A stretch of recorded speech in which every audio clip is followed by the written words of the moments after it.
তুই তো দেখছি অনেক কথা বলিস রে। তোকে আমি এখন শেষ না করলে পরবর্তী প্রজন্ম এই পুরনো কথা নিয়েই পড়ে থাকবে। এরপর ডাকু শিয়াল সেই সিংহকে উদ্দেশ্য করে গুলি করতে শুরু করলো।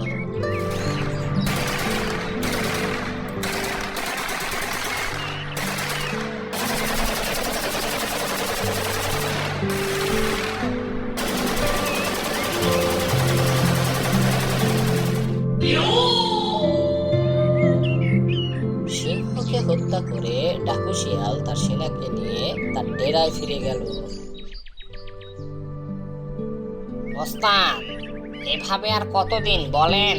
বনের অধিকাংশ পশু পাখিরা ধারণা করছে আমরা ওদের উপর নির্যাতন করছি, আর ডাকুবাঘ নিরপরাধ ছিল। এরকম যদি উত্তেজনা চারদিকে থাকে তাহলে তো আমাদের জন্য কঠিন হয়ে যাবে বন শাসন করা। একদিকে ভিতরগত সমস্যা, আর একদিকে বাহিরগত সমস্যা। কিভাবে কি সামলাবেন কিছু বুঝতে পারছেন কি? সবই বুঝি, সবই বুঝি, কিন্তু আমি চিন্তা করছি অন্য একটা বিষয় নিয়ে। অন্য বিষয় নিয়ে? এর চাইতেও গুরুত্বপূর্ণ বিষয় আছে আপনার মাথায়? হ্যাঁ, আমার তো মাথা ঘুরছে। আমার মনে হচ্ছে ওই শাসকই হচ্ছে ডাকুবাগের সেই ছানাটা, যেই ছানাটা আমি ডাকুবাগকে হত্যা করার সময় আমার হাত থেকে ফসকে গিয়েছিল। কি বলছেন ওস্তাদ? এটা যদি খুনাক্ষুরে জানতে পারে তাহলে তো আমাদের উপর আকাশ ধসে পড়বে। সেটা নিয়ে তো চিন্তায় আছি। আর এই বিষয়টা শুধু আমি তোকেই বললাম, কোনোভাবে ডাকুবাগ যাতে জানতে না পারে। চিন্তা করবেন না, আর আমি সীমান্তে তো কড়া পাহারা বসিয়েছি। কেউ যাতে এখান থেকে পালাতে না পারে, আর কেউ যাতে ঢুকতে না পারে। তুই তোর দায়িত্ব ঠিকঠাক মতো পালন কর। আমি একটু পাশের মাঠ থেকে ঘুরে আসি। ঠিক আছে ওস্তাদ।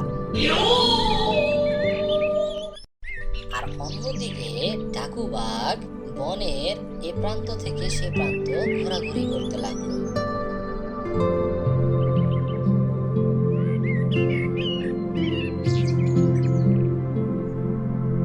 কিও সিংহছানা, কেমন আছো তুমি?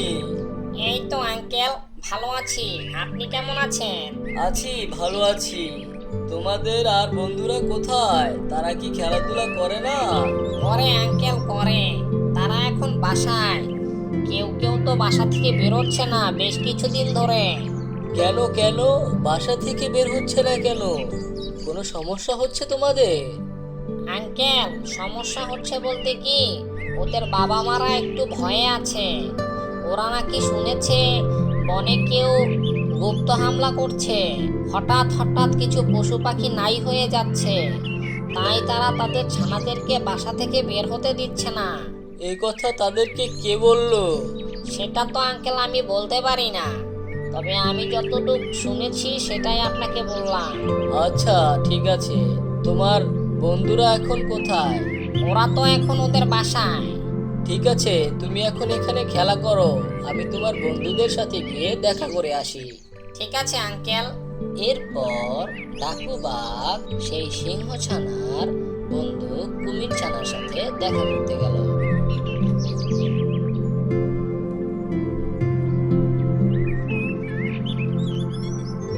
কি হলো কুমির ছানা, তুমি সিংহ ছানার সাথে খেলাধুলা করতে যাওনি কেন? কিভাবে যাব বলেন? বাবা তো বাসা থেকে বের হতেই দেয় না।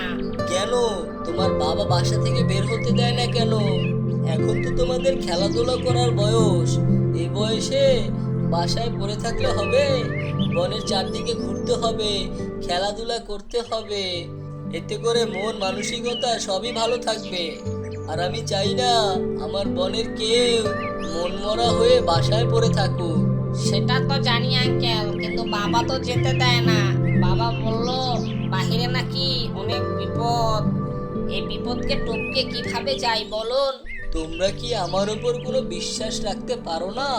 ছি ছি আঙ্কেল, এটা কোনো কথা বললেন? আমরা সবাই তো আপনার বিশ্বাসেই এই বনে এখনো টিকে আছি। তাহলে তোমাদের যে বিপদের কথা বলা হয়েছে ওই বিপদকে আমি দেখে নেব, তোমরা সেটা নিয়ে চিন্তা করো না। তোমরা সবসময় খেলাধুলা করবে আর নিজেদেরকে সবসময় চাঙ্গা রাখবে। আমি চাই আমার বনে প্রথম থেকে শেষ পর্যন্ত সকল স্থানে কিচিরমিচির শব্দ হবে, ছানাপোনারা খেলাধুলা করবে। আমার খুব ভালো লাগবে এই দৃশ্যটা দেখতে। আর তোমরা যদি সবাই বাসায় এসে বসে থাকো, তাহলে তো মাঠের পরে মাঠ, বনের পরে বন, সবকিছুই কেমন ফাঁকা ফাঁকা লাগবে। ঠিক আছে।